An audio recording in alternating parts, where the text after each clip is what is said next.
India और UK का free trade agreement. एक इंपॉर्टेंट अपडेट, O2IAS अकेडमी में आपको वन स्टॉप सॉल्यूशन मिल जाएगा आपकी यूपीएससी प्रिपरेशन के लिए। अगर आप स्टेट एग्जाम के लिए भी प्रिपेयर कर रहे हो तो इंटीग्रेटेड कोर्सेज भी अवेलेबल हैं। करंट अफेयर्स बहुत वास्ट होते हैं तो उनको सिंप्लीफाइड और स्ट्रक्चर्ड मैनर में पढ़ने के लिए करंट अफेयर्स का कोर्स भी अवेलेबल है एट कॉस्ट ऑफ 5,000 रुपीज। इसमें आपको लेक्चर्स के अलावा प्रिंटेबल कंपाइलेशन मिल जाती है वीकली एंड मंथली बेसिस पर। 6 महीने के एंड में टॉपिक वाइज कंपाइलेशन मिलती है। नंबर 2 इज आपका वीकली टेस्ट होता है और इससे आपका मेंस वाला पार्ट स्ट्रेंथन होता है बिकॉज आपको शीट भी इवेलुएट करके दी जाती है। नंबर 3 इज वेडनेसडे को स्पेशल क्लास रहती है। अगर इन केस आपने मई 2027 को टारगेट करा है और जनवरी टू मई वाला जो करंट अफेयर्स था वो स्किप कर दिया है तो टॉपिक वाइज रिवीजन वहां पे करवाया जा रहा है। एंड नंबर 4 इज इसमें मंथली मेंटरशिप सेशन भी आपको प्रोवाइड किया जाएगा। इसी के साथ आप टेलीग्राम से जो पीपीटी की पीडीएफ फॉर्म होती है उसको भी डाउनलोड कर सकते हो, पर यहाँ पे सिर्फ इंग्लिश मीडियम में ही अवेलेबल होगी। एंड कोर्स में हिंदी एंड इंग्लिश दोनों ही कंपाइलेशन है। इंस्टाग्राम के ऊपर आप मुझे कनेक्ट कर सकते हैं, कोई भी क्वेरी है और इस नंबर के ऊपर आप कांटेक्ट कर सकते हो। तो ये लास्ट वेडनेसडे को हो गया था पूरे इसके ऊपर जो भी नेगोशिएशंस थी,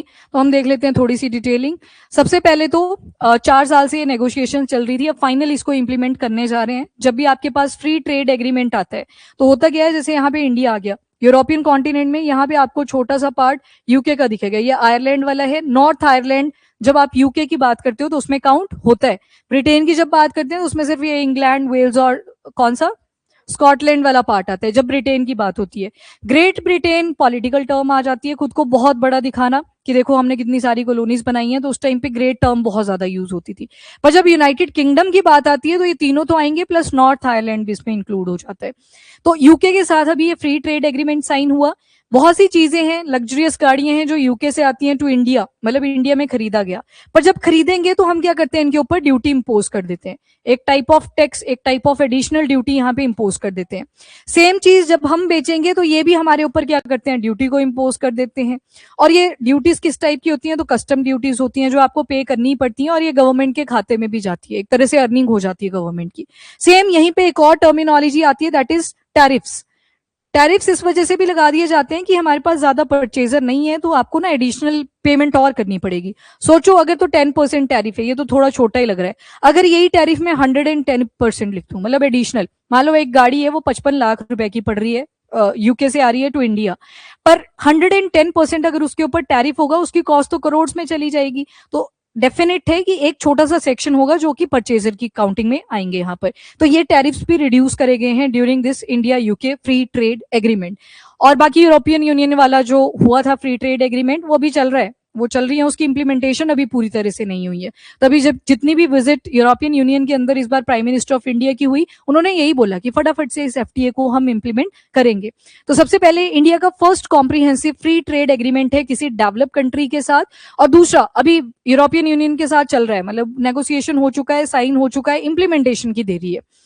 बाकी टैरिफ रिडक्शन, तो कुछ प्रोडक्ट्स हैं जैसे इंडिया ने क्या किया, टैरिफ रिड्यूस कर दिया है, जो कम से कम 90% प्रोडक्ट हम कहां से खरीद रहे हैं, फ्रॉम यूके। यूके से जो चीजें आएंगी 90% पे टैरिफ रिडक्शन कर दी है। टैरिफ एक तरह की पेनल्टी होती है जो दूसरी कंट्री के ऊपर हम इंप्लीमेंट कर देते हैं। सेम यूके ने क्या किया, अब यूके डेवलप कंट्री आ गई तो यूके ने बोला हम 99% जो प्रोडक्ट्स होंगी उनके ऊपर से टैरिफ को रिड्यूस कर देंगे। एलिमिनेट वर्ड नहीं बोला है, रिड्यूस की बात करी है, मतलब कोई ना कोई वैल्यू रहेगी पर 0% किसी के ऊपर नहीं करा हुआ है। नाउ बेनिफिट्स क्या क्या होंगे इंडियन एक्सपोर्टर्स को, तो सबसे पहले तो जो लेबर इंटेंसिव सेक्टर है उनको बूस्ट मिलेगा क्योंकि यहाँ पे टैरिफ रिडक्शन करी गई है in the field of textile, footwear, James and jewellery. UK ने ड्यूटीज एलिमिनेट करी है फ्रॉम टेक्सटाइल 10%, कि 10% तक का ही टैरिफ इंपोज होगा, एलिमिनेट करी है जो ड्यूटीज। जेम्स और ज्वेलरी देखें अगर तो अप टू 12% तक की रिडक्शन करी है। फुटवेयर की अगर बात करें तो 16% तक रिडक्शन करी है। ये क्या हेल्प करेगा अपने को, तो बांग्लादेश जो है वो टेक्सटाइल का एक्सपोर्ट करने में आगे माना जाता है, तो अगर हमारे ऊपर से टैरिफ रिड्यूस होते हैं तो कहीं ना कहीं हम भी कॉम्पिटिशन की लाइन में आ जाते हैं। इसके बाद इंडियन कंज्यूमर के लिए और क्या क्या फायदे होंगे, कंज्यूमर इंडिकेट कर रहा है, जब India as a consumer count हो रहा है तो हम चीजें क्या क्या खरीद रहे हैं फ्रॉम यूके। ये एक्सपोर्टर थे, मतलब जिन्होंने बेचा जाके यूके के अंदर, ये इंपोर्टर्स आ गए कि इंडियन कंज्यूमर को क्या क्या बेनिफिट होगा। First of all British cars, पहले जिनके ऊपर 110% का tariff government of India impose कर रही थी कि 110% आपको एडिशनल पे करना पड़ेगा। 55 लाख की है गाड़ी तो लगभग वो चलेगी 1.5 करोड़ के आसपास, तो इतना आपको पे करना पड़ेगा, थोड़ा ज्यादा हो सकता है 2 करोड़ हो सकता है, तो अब कितना बोल दिया 30%। 30%, 110%, अब आ गया ये 30%।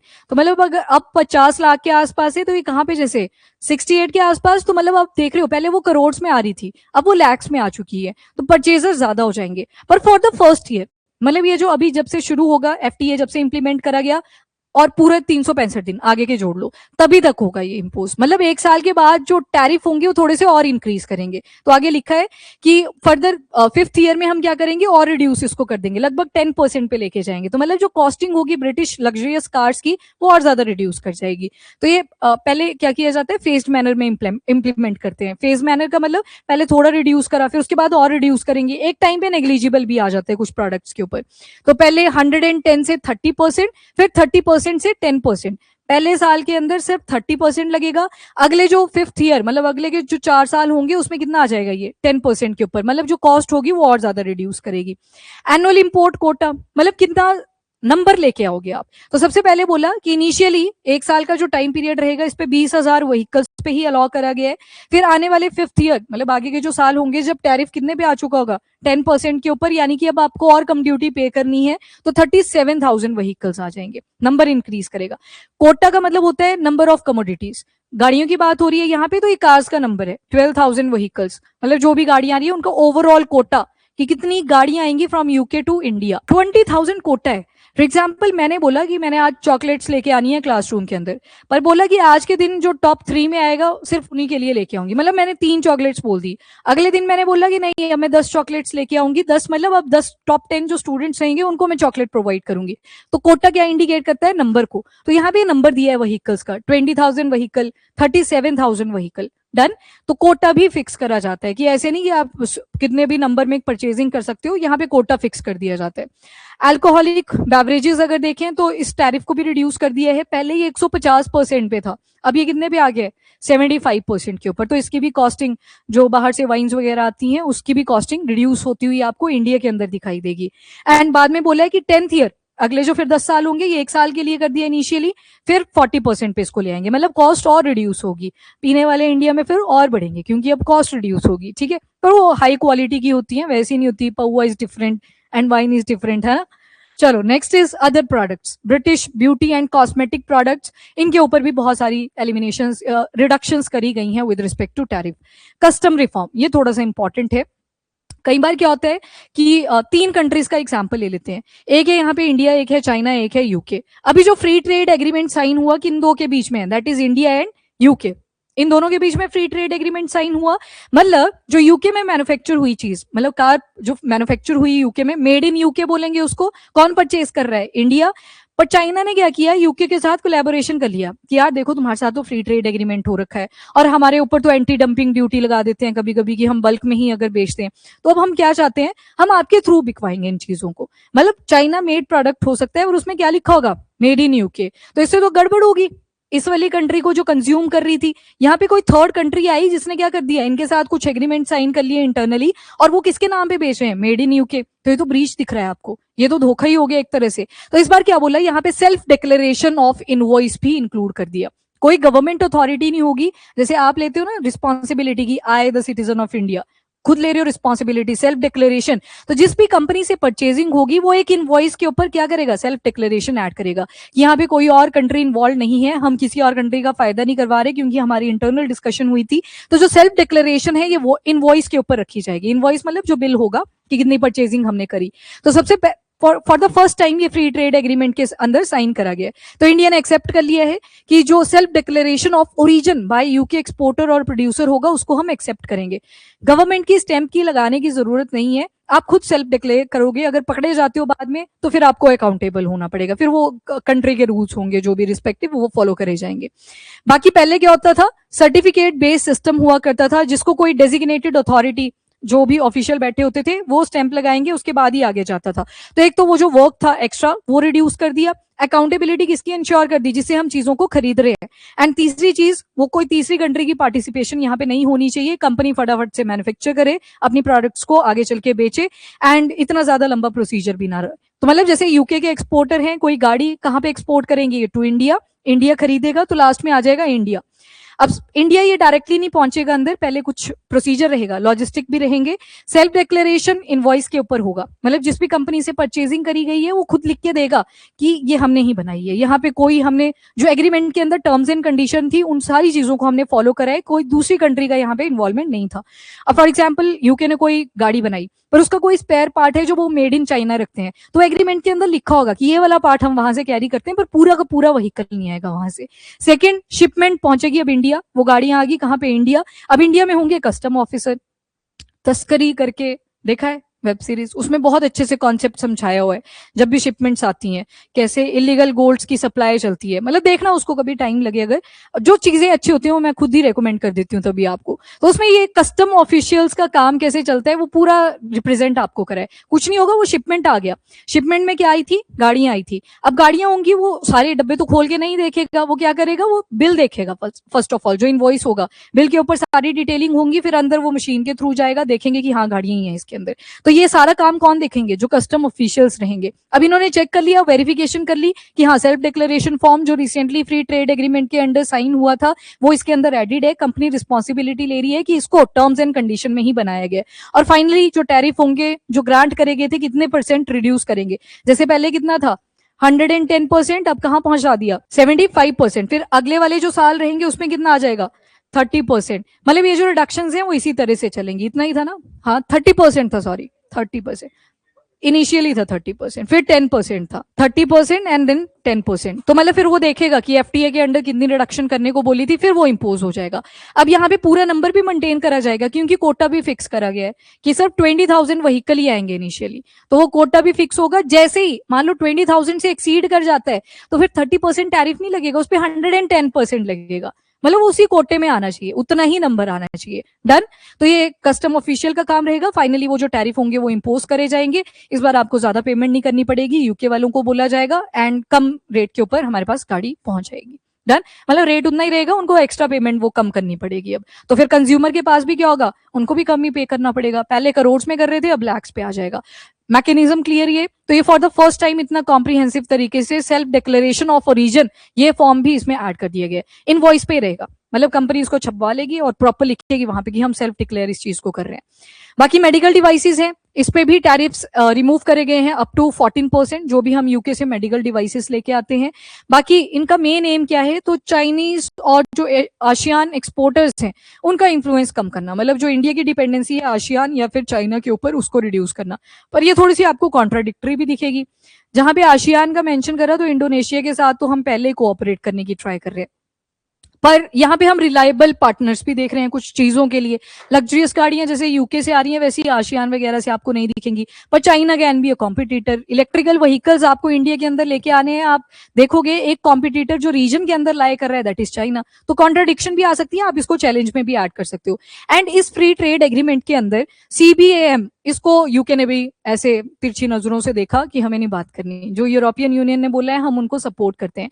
जब आप चीजों को मैन्युफैक्चर करते हो, टेक्सटाइल भी एक तरह से बहुत पॉल्यूशन क्रिएट होता है जब आप टेक्सटाइल इंडस्ट्री का एक एग्जाम्पल उठाते हो, तो इन्होंने भी यही बोला कि कार्बन बॉर्डर एडजस्टमेंट मैकेनिज्म, आपको जब भी कोई चीज मैन्युफैक्चर करनी है आप सस्टेनेबल मेथड्स का ही यूज करें, तो इसके ऊपर कोई बात नहीं हुई है विद यूके, ठीक है। तो ये भी फेवर में ही है क्योंकि यूके वाले CBAM के कार्बन बॉर्डर एडजस्टमेंट मैकेनिज्म, आपने स्टील प्रोड्यूस करा, बहुत ज्यादा पॉल्यूशन क्रिएट करा, आपको वो एलिमिनेट करना पड़ेगा, तो UK in favour of European union जब CBAM की बात होगी। बाकी स्टील एक्सपोर्ट आ गया उसका एग्जाम्पल, तो यूके का जो कोटा है ये इंडिया के आयरन एंड स्टील एक्सपोर्ट को भी कहीं ना कहीं सपोर्ट करेगा, और ये माना गया कि $850 मिलियन से लेके $1 बिलियन तक अब गाड़ी पहुंचेगी जो इंडिया एक्सपोर्ट करता है स्टील को, ठीक है। क्यों, तो चाइना का इन्फ्लुएंस स्टील की फील्ड में, चाइना बल्क में बनाएगा स्टील, इंडिया में अगर वो 50 रुपए का बिक रहा है पर केजी, ऐसे अज्यूम करो, तो चाइना बोलेगा मैं 20 रुपए में बेच दूंगा। अब 20 रुपए कर दिया चाइना ने, इंडिया ने 50 ही रखा हुआ है, तो इंडियन मार्केट के अंदर क्या दिखेगा कंज्यूमर का बिहेवियर कि यार मेड इन इंडिया तो बहुत महंगा बिक रहा है, चाइनीज वाली जो प्रोडक्ट है वो 20 रुपए में आ जा रही है, तो चाइना क्या करता है फटाफट से डंप करना शुरू करता है कि बल्क में बेचो। वहां पे जो चाइना के जितने भी स्पेशल इकोनॉमिक जोन है जहां पे वो मैन्युफैक्चर करते हैं चीजों को और फटाफट से दूसरी कंट्रीज के अंदर उनको बेच देते हैं, तो इससे चाइना का इन्फ्लुएंस भी इंक्रीज करता है। तो स्टील के ऊपर कोटा ऐड करा गया है, पर CBM that is carbon border adjustment mechanism, उसको यूरोपियन यूनियन के फेवर में बोला है कि आप पॉल्यूशन क्रिएट करते हो, सस्टेनेबल प्रैक्टिसेस का यूज करना है। बाकी इंडियन प्रोफेशनल के लिए और भी बेनिफिट्स ऐड करे गए हैं सोशल सिक्योरिटी को लेके। कई बार क्या होता है, कोई गवर्नमेंट प्रोफेसर हैं, उनको थोड़े टाइम के लिए बोला जाएगा कि आप फॉरेन कंट्री में जाओ, वहां पे लेक्चर देके आओ, थोड़ा टाइम हो सकता है 2 साल 3 साल, पर कंट्रीज के अपने रूल होते हैं। सोशल सिक्योरिटी, जैसे इंडिया के अंदर आप एम्प्लॉयमेंट प्रोविडेंट फंड के बारे में सुनो, EPF जिसको बोलते हैं, जहां पे एम्प्लॉय और एम्प्लॉयर थोड़ा थोड़ा कंट्रीब्यूशन करते रहते हैं और रिटायरमेंट के ऊपर आपको वो पैसा दे दिया जाएगा।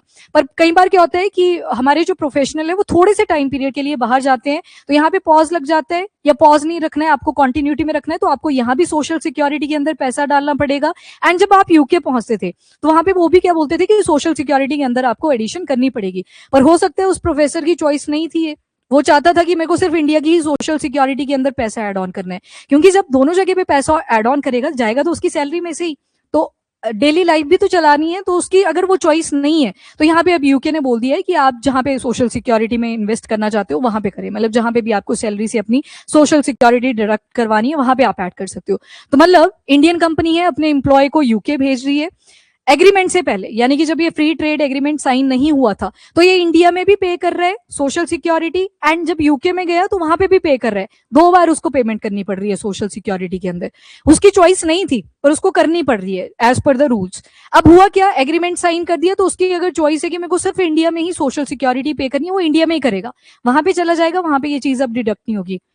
लग गया ये वाला पॉइंट पता। सोशल सिक्योरिटी जो आपको रिटायरमेंट के टाइम पर कुछ एडिशन वेजेस दे दिए जाते हैं, एक पैसा मिलता है लमसम अमाउंट ऑफ मनी, हाँ मतलब बेनिफिट्स मिल जाते हैं आपको, रिटायरमेंट बेनिफिट्स। तो पहले दोनों कंट्री में करना पड़ रहा था, चाहे से आप 3 साल के लिए गए 4 साल के लिए गए, अब आपके पास वो ऑप्शन ऐड कर दी कि ठीक है आप आइए यहाँ पे काम करिए, आपको सैलरी दी जाएगी, और जो सोशल सिक्योरिटी के बेनिफिट है वो आप वापस जाके इंडिया में ले लेना। तो ये भी एक बेनिफिट है जिससे लगभग 75,000 इंडियन प्रोफेशनल्स को बेनिफिट मिल सकता है, और अराउंड टोटल फॉर्म्स अगर देखें जहां से ये जाएंगे तो 900 फॉर्म्स हो सकती हैं। तो यूके का जो नेशनल इंश्योरेंस कॉन्ट्रीब्यूशन है फॉर 5 ईयर, उसमें से अब एग्जेम्पशन दे दिया गया, कंपल्सरी नहीं है कि आपको सोशल सिक्योरिटी के अंदर पैसा डालना ही पड़ेगा। So done. यहाँ पे चैलेंजेस आपने वही ऐड करने हैं कि इंडिया को अपना मैन्युफैक्चरिंग सेक्टर वो भी बूस्ट करना पड़ेगा, लेबर इंटेंसिव जॉब्स पे फोकस करना पड़ेगा, जो हमारे MSME है, micro small and medium enterprises, उनको जॉब अपॉर्चुनिटी भी यहाँ पे जनरेट होंगी जब आप मैन्युफैक्चरिंग एरिया अपना ब्रॉडन करोगे। एंड CBAM, इंडिया को थोड़ा सा एनवायरमेंटली सस्टेनेबल जो प्रैक्टिसेस हैं उनके ऊपर फोकस करने की जरूरत है। अदरवाइज जो CBAM है वो ड्यूटी इंपोज करेगा हमारे ऊपर कि आपने इतना पोल्यूशन इंक्रीज करा तो उसके लिए आपको पेनल्टी पे करनी पड़ेगी, ठीक है।